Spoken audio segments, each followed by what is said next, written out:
Good morning latest model లో ఉంది కదా. Good morning sir. బ్యూటిఫుల్ గా ఉంది కదా. ఎక్సలెంట్ గా ఉంది. చాలా కాస్ట్లీ అనుకుంటాను.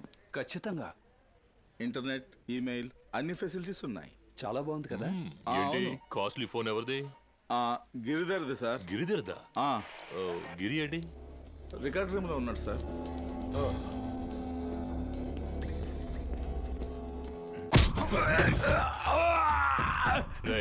నన్ను సస్పెండ్ చేశారంతే, డిస్మిస్ చేయలేదు. నేను డ్యూటీలో ఉన్నా లేకపోయినా నా ఫైల్ భద్రంగా ఉంటుంది. నీకంత ఈజీగా దొరకదు. అది లిఫ్ట్ చేయి. ఇదిగో చెత్తలో భద్రంగా ఉంది. నువ్వు ఎవరి కోసం పనిచేస్తున్నావో ఏం తీసుకుంటావో నాకు తెలుసురా. ఒక సెల్ ఫోన్ కొనే డబ్బుతో ఈ ఫైల్ కొనగలవా? 4 నెలలు కుక్కలా తిరిగిన ఈ కేసు కోసం.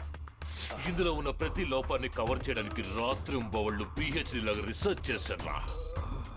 ఈ ఫైల్ స్ట్రాంగ్ అయ్యే కొద్దీ నేను స్ట్రాంగ్ అవుతాను.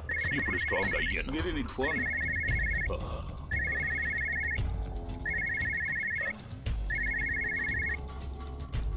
హలో.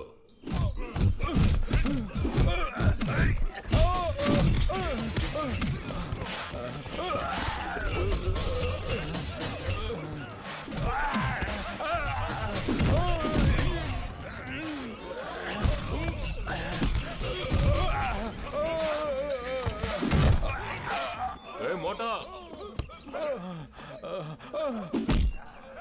జీకే, మీ దగ్గర సెల్ ఫోన్ తీసుకున్న వాడి గతి చూసారా? This is it. This is my team. ఈ రగ్బీ ఆటను చూడడం అంటే నాకు చాలా ఇష్టం. ఈ మొహం దాచుకుని ఆడే ఆటలో ఒక అడ్వాంటేజ్ ఉంది.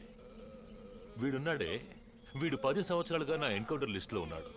ఈ రగ్బీ గేమే వీడికి ముసుగు. మీలాంటి పెద్దవాళ్ళు వచ్చినప్పుడు సెక్యూరిటీగా వీడిని పెట్టుకుంటాను. డైరెక్ట్గా విషయానికి వస్తాను జీకే. మీ కూతురు దీపిక నన్ను ప్రేమిస్తోంది. నన్ను పెళ్లి చేసుకో అని వెంట పడుతోంది. వింటున్నావా? విన్నాను సార్. దీపిక నా దగ్గర లేకపోయినా నా కూతురే. సార్ ఆస్తి దాదాపుగా 800 కోట్లు ఉంటుంది. అది నా తదనంతరం నీకు చెందుతుంది. అలా జరగాలంటే సార్ ఈ కేసు నుంచి బయటపడాలి. మేమింతకు ముందు చెప్పినట్టుగానే కోర్టుకు వెళ్లే ఫైల్లోంచి 4 పేపర్లు మార్చి, 4 పేపర్లు తీసి, 4 పేపర్లు కనిపించకుండా 4 పేపర్లు కాదు, 400 పేపర్లు తీసి 400 పేపర్లు మారుస్తాను. 400 + 400 800. Okay okay. నా ఫైల్ మారిస్తేనే నీ తలరాత మారుతుంది. Good luck. Thank you. ఆఖరికి నా కూతురి ద్వారానే పని సానుకూలమైంది. నమస్తే రా. రా లోపలికి వెళ్ళి మాట్లాడుకుందాం. అంతకుముందు సినిమాకి డబ్బులు ఇవ్వలేదు, మళ్ళీ సినిమా కావాలి నీకు? అలా తీసి పారేకయ్యా. ఇవాళ సినిమా కొందామని వచ్చాను. రేపు సినిమా తీసినా తీస్తాను. మెరుపు దెబ్బ ఇస్తావా లేదా? తీసుకోరా మెరుపు దెబ్బ. నన్నే కొడతావా? ఒక పెద్ద డిస్ట్రిబ్యూటర్ కొట్టావు కదా. ఉండు, నీ సంగతి మా యూనియన్ లీడర్ గారితో చెప్తాను. వెనక ఎవరున్నారో తెలుసు కదా, అన్నారావు గారు.